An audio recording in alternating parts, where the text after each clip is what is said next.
নতুন রূপে নতুন সাজে পুনরায় সেজে উঠেছে পশ্চিম মেদিনীপুর জেলার কেশিয়ারি ব্লকের কেশিয়ারি প্রত্যুষা পার্ক।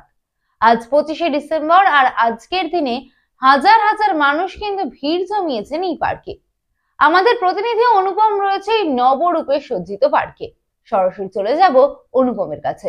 অনুপম। আজ 25শে ডিসেম্বর, আর এই 25শে ডিসেম্বর হচ্ছে যীশুখ্রিস্টের জন্মদিন। যীশুখ্রিস্টের জন্মদিন এবং 25শে ডিসেম্বর মানে বাঙালির কাছে একটা আবেগ উদ্দীপনার জায়গা। 25শে ডিসেম্বর শীতের আমেজ থাকে এবং এই শীতের আমেজকে উপভোগ করতে বাংলার নানান জায়গা থেকে বাংলার নানান প্রান্তের মানুষ কিন্তু তারা ঘুরতে যায়, প্রিয়জনের সঙ্গে সময় কাটাতে চায়, তার পরিবারের সঙ্গে সময় কাটাতে চায়। তেমনি আজ আপনাদের এমনই একটা জায়গার সন্ধান দেব যেখানে আপনারা হামেশায় আপনার প্রিয়জন, আপনার পরিজন সবার সঙ্গে সময় কাটাতে পারবেন। চলুন আজকে যেটার কথা আমরা তুলে ধরবো সেটা হচ্ছে কেশিয়ারি ব্লক, পশ্চিম মেদিনীপুর জেলার যে কেশিয়ারি ব্লক, সেই কেশিয়ারি ব্লকের কেশিয়ারির প্রত্যুষা পার্কের কথা আপনাদের কাছে তুলে ধরবো। চলুন এক নজরে দেখে নেওয়া যাক প্রত্যুষা পার্কের যে নতুন সাজ, যে নতুনভাবে এই পার্ককে কিভাবে সাজানো হয়েছে সেটা আপনাদের কাছে তুলে ধরবো। এখানকার কর্মকর্তা যারা আছেন, এই পার্কের যারা দেখাশোনা করে, তাদের সঙ্গে একবার কথা বলার চেষ্টা করব। নতুন রূপে সাজিয়ে উঠেছে, হাজার হাজার মানুষ এখানে আসছে, কি বলবেন? হ্যাঁ, আসছে মানুষ, আসার জন্যই আমরা এটা করেছি। দূর থেকে মানুষ যাতে আসে আরও ভালোভাবে ঘুরে দেখতে পারে, তার জন্য যথেষ্ট ব্যবস্থা আমরা করেছি। সাধারণ মানুষের জন্য কি কি ব্যবস্থা আছে এখানটা আজকে?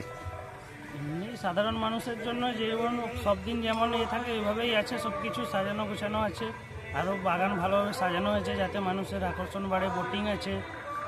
আজকে টিকিটের দাম কত হয়েছে? 20 টাকা করে, সব দিন একই রেট, আমাদের রেট কোনো পাল্টায় না। এখানে যে দেখলাম যে ফিস্ট হচ্ছে কাছে, এরকম ব্যবস্থা কি প্রতিদিন থাকে না আজকের? না, প্রতিদিন থাকে। ফিস্টের জন্য সেট বানানো আছে, কংক্রিটেরও সেট বানানো আছে, হোগলা পাতারও সেট বানানো আছে। ওগুলো সব দিন আপনি যবে আসবেন সব দিনই পাবেন। যারা দূর দূরান্ত থেকে আসছে তাদের জন্য একটু রাস্তাটা যদি বলে দেন। আচ্ছা, এটা আমাদের কেশিয়ারি ব্লক, পশ্চিম মেদিনীপুর জেলা কেশিয়ারি ব্লকে 1-1.5 কিলোমিটারের মধ্যেই পার্ক। এখানে পার্কে এলে কি কি সুযোগ সুবিধা আছে সাধারণ মানুষের জন্য, কি কি সুযোগ সুবিধা তারা পাইয়ে দিচ্ছেন আপনাদের? আপনারাও যদি সময় কাটাতে চান প্রিয় মানুষের সঙ্গে, পরিবারের সঙ্গে, এবং পশ্চিম মেদিনীপুরের যে কেশিয়ারি পার্ক, কেশিয়ারি প্রত্যুষা পার্কে চলে আসুন। আমি আপনাদের সঙ্গে অনুপম। আজকে এই প্রত্যুষা পার্কের কি চেহারা, আজকে 25শে ডিসেম্বরে কি রূপ ধারণ করেছে এই প্রত্যুষা পার্ক, সেটা আপনাদের কাছে তুলে ধরছি। দেখতে থাকুন সময় 365।